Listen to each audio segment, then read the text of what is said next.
a compelling and passionate presentation, if indeed not concerning. And I know we ended up on a high note, and I've found my intersection with all these discussions. It is quite sobering, sobering statistics, but there's some good news stories. And I'd just like to make a few comments. I think this area around global health security and climate change, disaster risk reduction, it's fundamentally, I think, about institutions, policy planning, planning as part of the policy process, and collaborations and partnerships, as you've stated. I think you made a key point, Claudia, on military strategy. We can't prepare for yesterday, we're preparing for the wars we're fighting tomorrow. And we think, well, what does conventional defence planning and defence operational readiness and capabilities have to do with disasters and climate change? Well, everything, you know, and I'm looking at Justin Rookie, head of Australian Defence Staff, Jakarta, everything, because humanitarian assistance, disaster response, HADR operations are fundamentally a part of the ADF's toolkit and operational response, and particularly in Indonesia, as many of us have worked through a number of natural disasters, including the Aceh tsunami. So I want to turn to Pak Diki and then to Caitlin, because Pak Diki, I think this is fundamentally a good news story between Indonesia and Australia, and I've just finished actually as a facilitator on a Australia Awards Indonesia Humanitarian Action short course where the Inspector General of Emergency Management Queensland, Ian McKenzie, have you mentioned, made a very strong contribution, and I know he collaborates very closely with Griffith and UQ and QT. So it's a good news story, but Pak Diki, you come from one of the most disaster-prone countries on earth, increasing droughts across eastern Indonesia and even Java, East Java, rising floods, rising sea levels, a highly urbanised population with still a significant percentage of poor. I wonder if you can tell me, Pat, based on your experience working on the MDGs and now the SDGs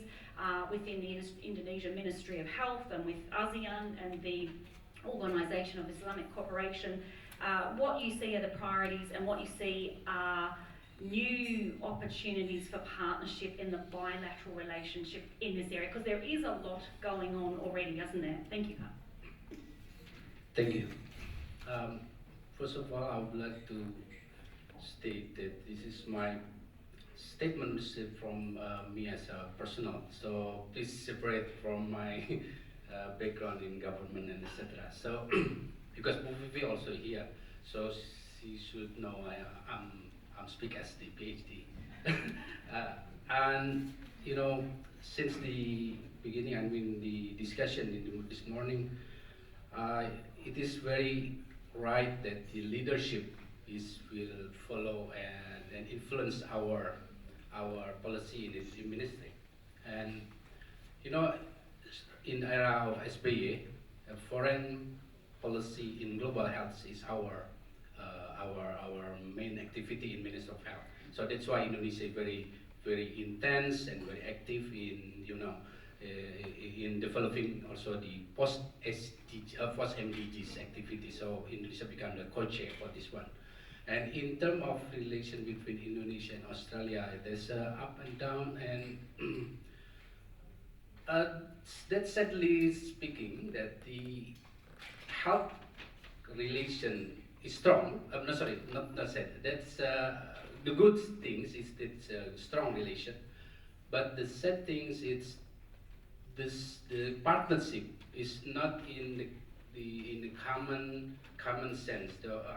I don't know whether what the Australia's perspective, but in Indonesia perspective, Australia is very important partner for us, and that's so proof when we have the avian influenza problem, and Australia is one of our partners who facilitate.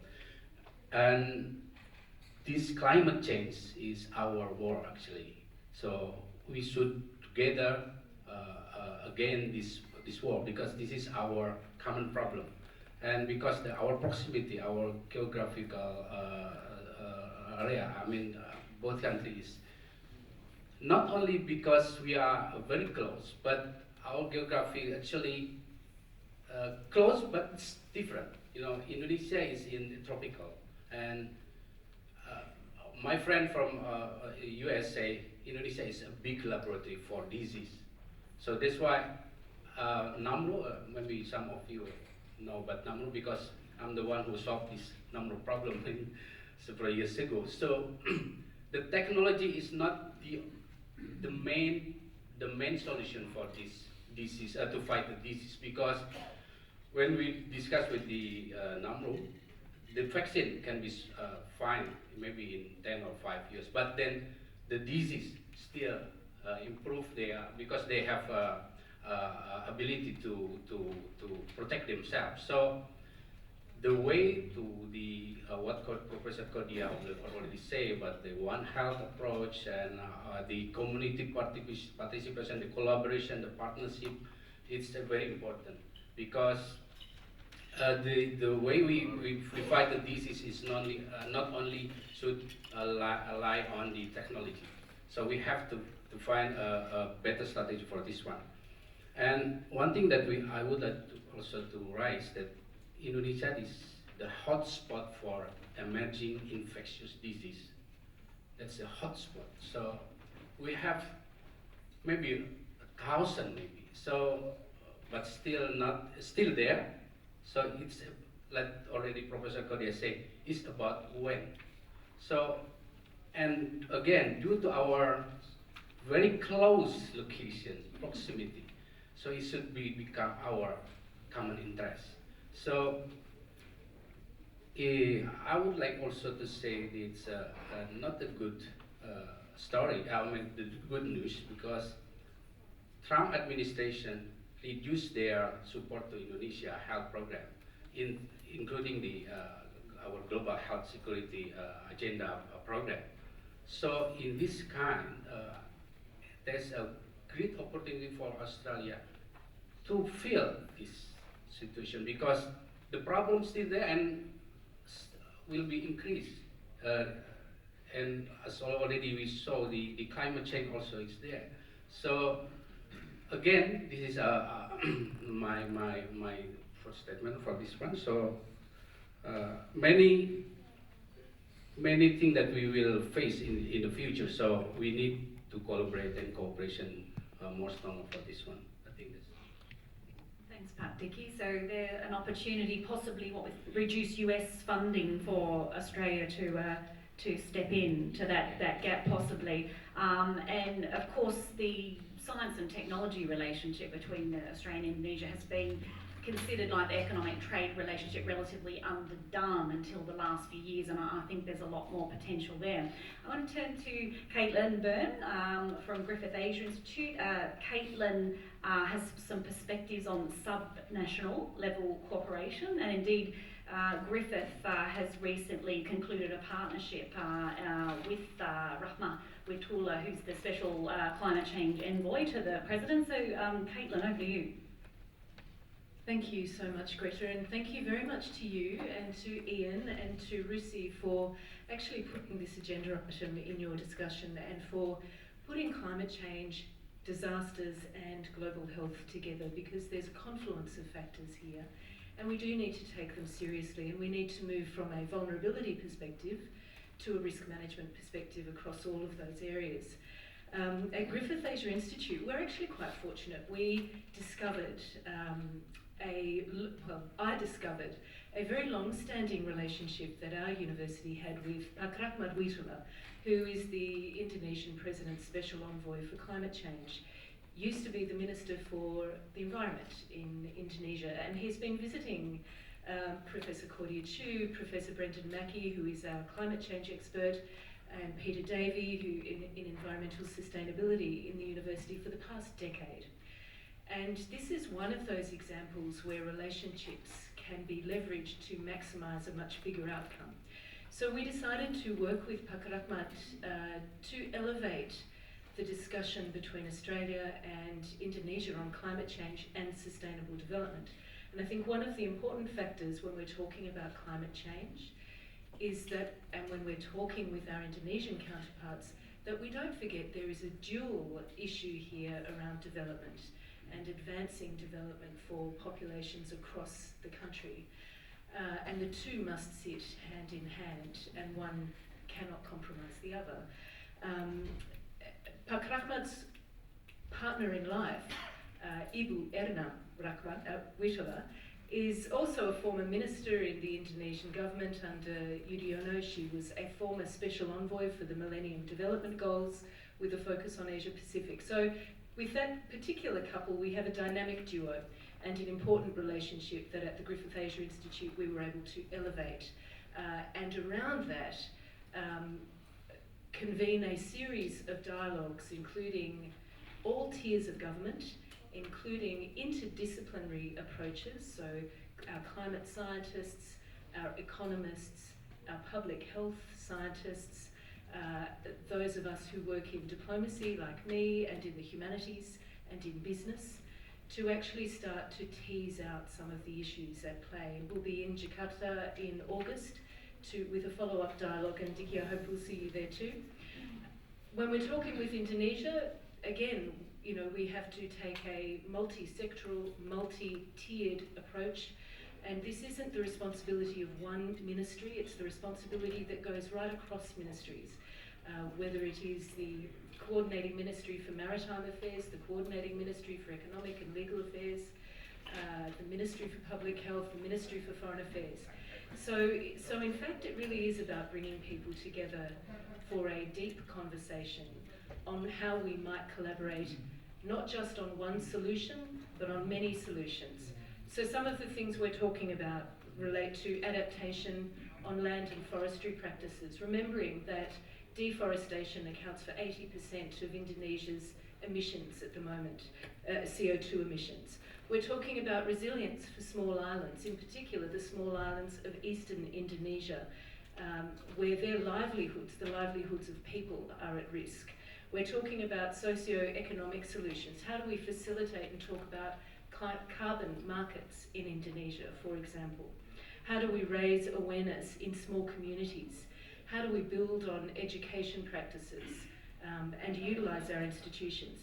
And then finally, we're talking about public health solutions. And again, as Claudia has already mentioned, this is really about capacity building and response to some of the emerging issues we're seeing in infectious disease control. So, multidimensional in every which way you look at it, and there is no single formula. Just going back to some of the earlier conversations that we had today, and you know, we were talking about investment in the relationship between Indonesia and Australia.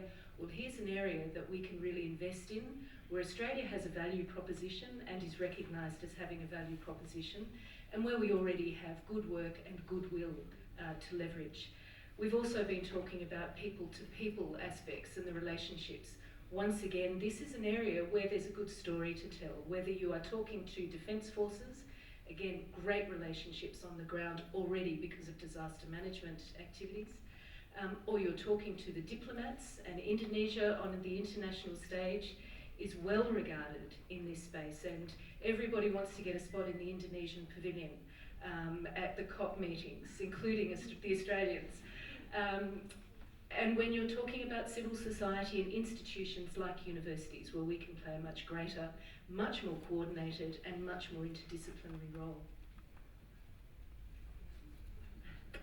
Thanks very much, Caitlin. So multi-dimensional, complex responses needed, and an important thing you said there, Australia has a value proposition already for Indonesia, and there is collaboration, but it doesn't mean there's not room for more. I'm going to open it to the audience for questions of our panellists. So could you please raise your hand and just your name and affiliation, please?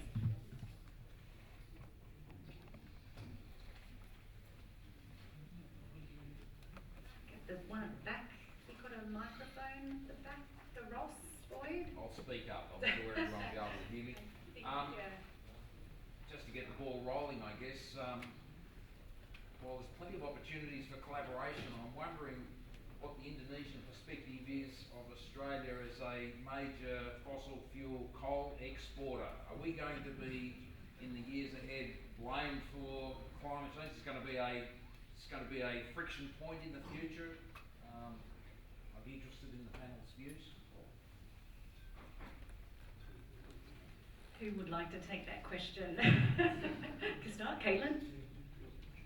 When it comes to the conversations that Australia and Indonesia have, we both have domestic challenges and we both have domestic political challenges. So I think there's a recognition that neither of us, neither country is perfect, nor do we have a perfect record. We're both reliant on extraction industries and on agricultural productions that contributes to emissions, CO2 emissions.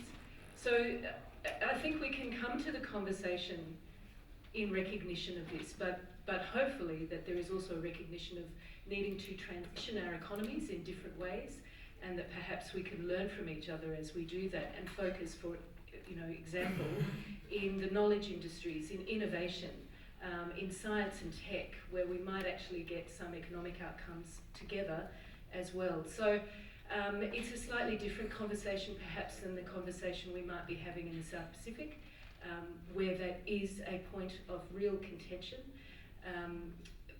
And it certainly is an issue, and I think we have to come to the table recognising that. I'd just like to add some, again, good news story. We have another PhD student who are working, assisting their university of Jamba. They're surrounded by agriculture industry. And we're working on how to produce agriculture product would reduce emission. And then we can use an economic analysis showed what causes sustainability, you make money. And because of that, using technology, sheer university want to throw their hat in and devoted to do it. And I think that we're linking it with the Australian scientists already successfully doing that. And suddenly we have a Mexican partner also want to join in. So we're going to be a three-way looking at and how to produce, reduce emission while producing the agriculture product even better than before. And the Australian and Mexican are talking about avocado, which is a big product. And Gemma, there are all kinds of products. So, and then one thing leads to the next. The president of Indonesia want their university sector to lead the way to be the sustainable university. So this student, Taufik, is going to use his PhD to look into how to lead university to become accountable, a sustainable university with all the good example and guideline so that we can actually facilitate a movement. So we already have another student talking about health promoting hospital, the hospital that are green, and then we're working on workplace. So network could be quite fast. So I think with that, I'm quite hopeful. I think just short answer. Thank you for the question. Based on my experience as but in bilateral meeting, sure there will be, we will not raise that kind of issue because that's why there's an important to have the multi-level of cooperation or multi-level of the relation. So before that come up in the high level. So that's why I always do ask to my staff that in G2G is very important, but P2P is very most important because the institute to institute, that unit to unit, that's very important. So this kind of problem can be solved. Thank you. Thanks, Vicky. Just before I turn to another question, I just want to ask the panelists about the private sector, the role of the private sector in this, because we know they have the innovation, we know they have, some cases, their technology, and they have the resources of capital to invest in some of the world's most compelling challenges, as this is indeed this is. Do you have, and Dicky also, the role of the private sector in Indonesia in this area, and I'm particularly talking about disaster risk management. It seems to be growing. It's nascent, it's early days, but it's growing, and there's private sector investment in rubbish banks associated with post-disaster affected communities and things like that. So I'll just get you to quickly comment on the, not infinite, but the massive resources of the private sector that can be mobilised in adaptation and mitigation challenge.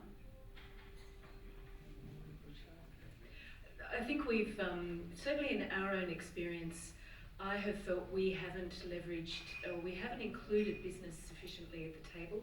And you're absolutely right, in many ways businesses are leading the way, and they are innovating, and they are looking to invest in new innovations. And part of this is about a risk management approach to climate change and disaster management. And this is something, certainly in August, we are including businesses much more closely at the table in terms of unlocking greater finance, greater climate finance, green bonds.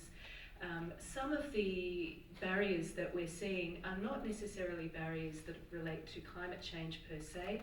They are barriers that relate to perceptions of risk, for example, around investments.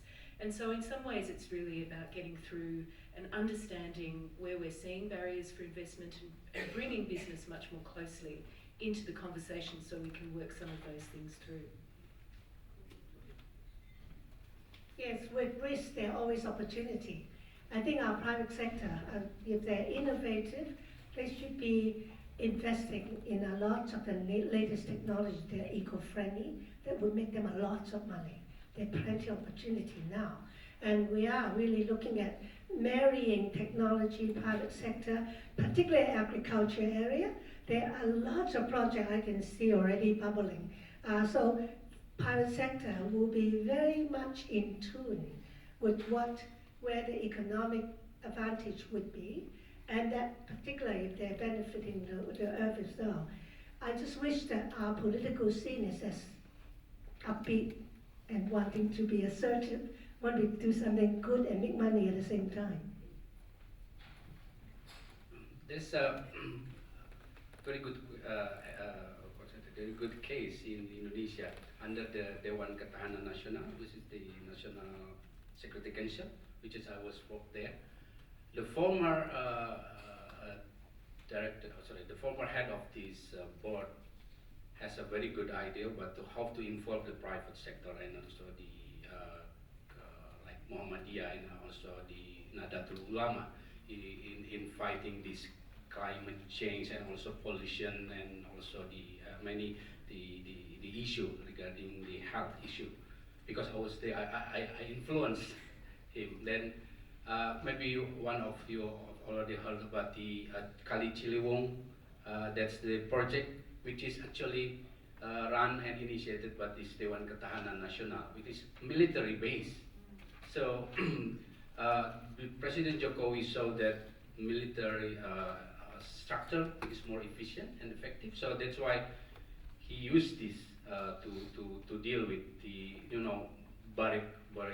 bureaucracy things, and then this he showed this one is more effective. Then one of also the good news that when Professor Kodia invited by the Dewan Ketahanan Nasional in Jakarta, I think last year, then and the head of the Dewan Ketahanan Nasional, I mean the National Security Council, used your point to report to President Jokowi, and then 1 month after he report, he assigned him as the head of the board, the disaster management board, because the climate change is already also there, and the President Jokowi already aware about this importance.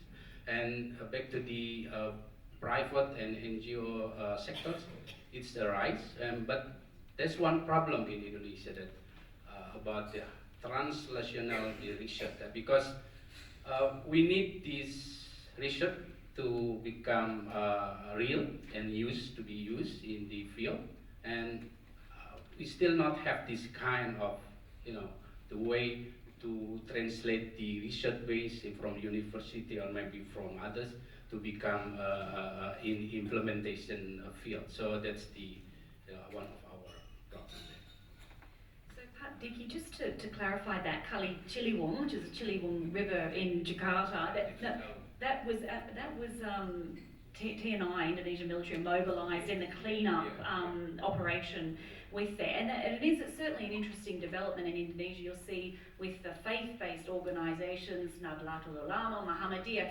increasingly it's becoming almost an Islamic obligation to tackle pollution and climate change and these issues as an integral part of the faith. So I think, you know, I'd be interested, I'll open up to questions, but I'd be interested in the ADF and former ADF personnel in the region, and of course I'm looking at Justin and Matt there in the front row, is that, I mean, are you seeing a greater awareness within TNI and both the ADF on these issues, you know, the causality and these complex causal links between what will potentially become security issues, displaced persons, refugees, you know, things we've seen, the Rohingya crisis, and there's complex causal roots for that beyond environmental factors. But are you seeing this increasingly being mainstreamed in operational and strategic planning, both in TNI and ADF? I'd be interested to hear your views.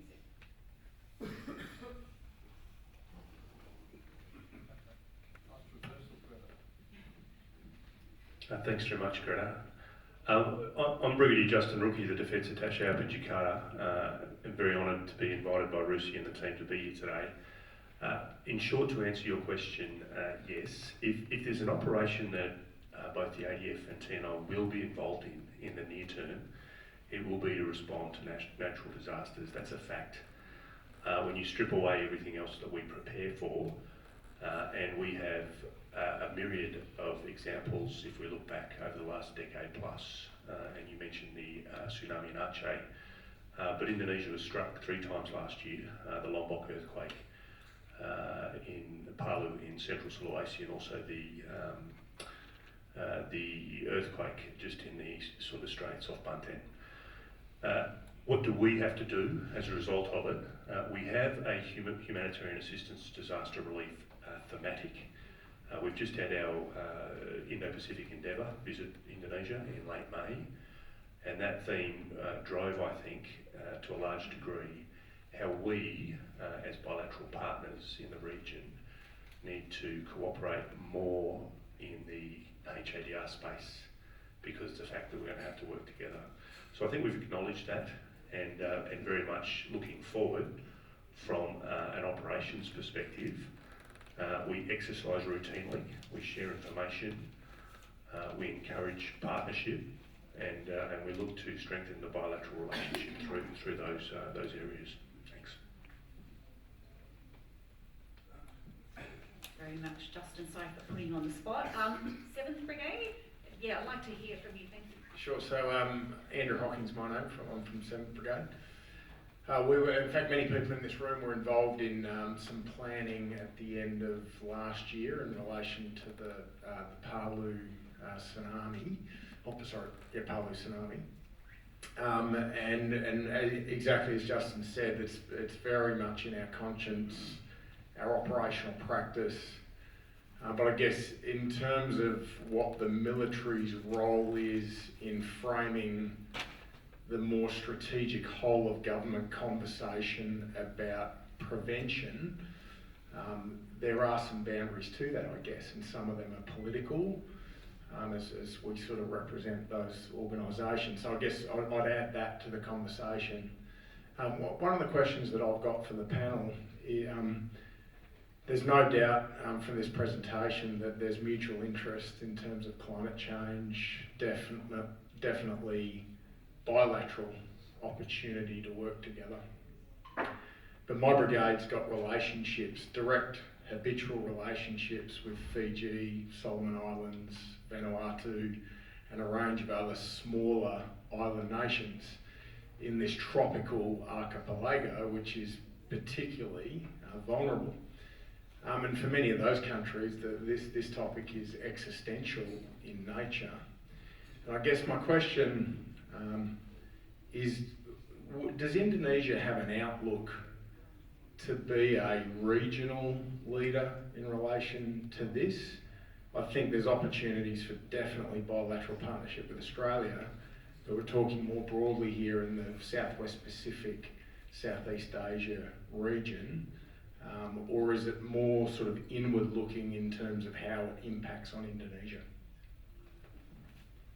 that's an excellent question, Andrew. A few points, and I think the political boundaries are important. I heard Caitlin vigorously nodding her head, and that was actually something that we explored in the humanitarian action short course. What is the potential for partnership between Australia and Indonesia in third countries, in third country humanitarian assistance, disaster response, if we're only talking about military, but more broadly?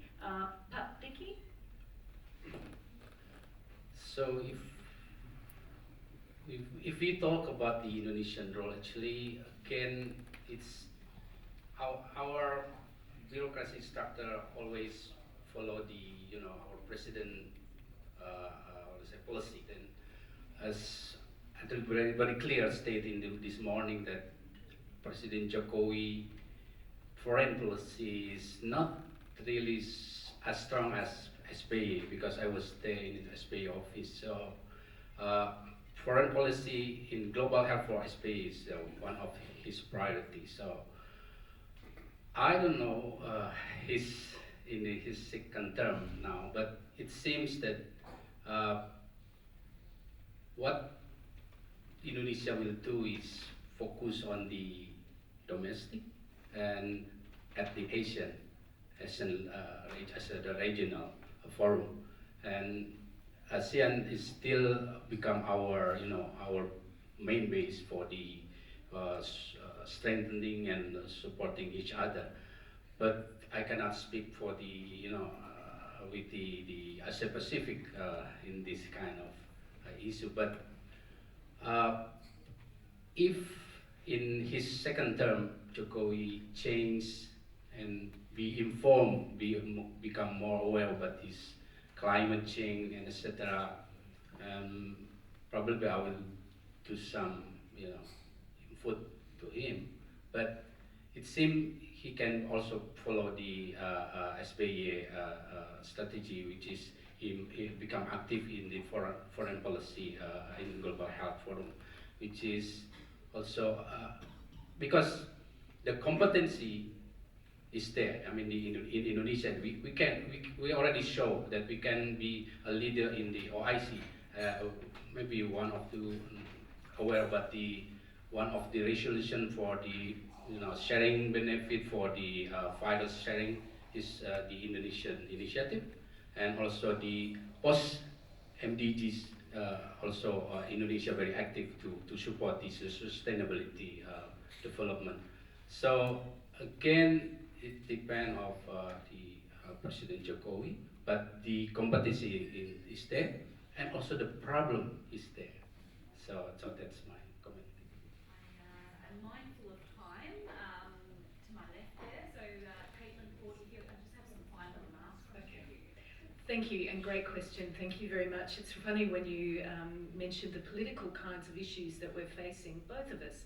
I think earlier today someone was talking about taking 2 steps forward, 1 step back, 1 step forward, 2 steps back. We are in a bit of a cha-cha-cha, really, I think, in some ways, around climate change and these issues, and so be it.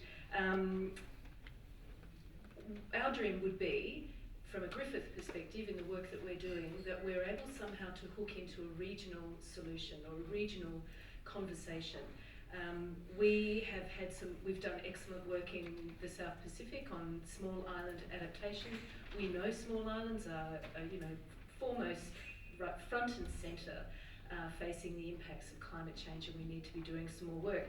But can I also say that the Pacific Islands themselves are leading the way, and the South Pacific Regional Environmental Program, headed up by Kosilatu, is doing extraordinary things in terms of building diplomatic collaboration around the Blue Pacific narrative. I think we've got a bit to learn from them, actually, in how we do this.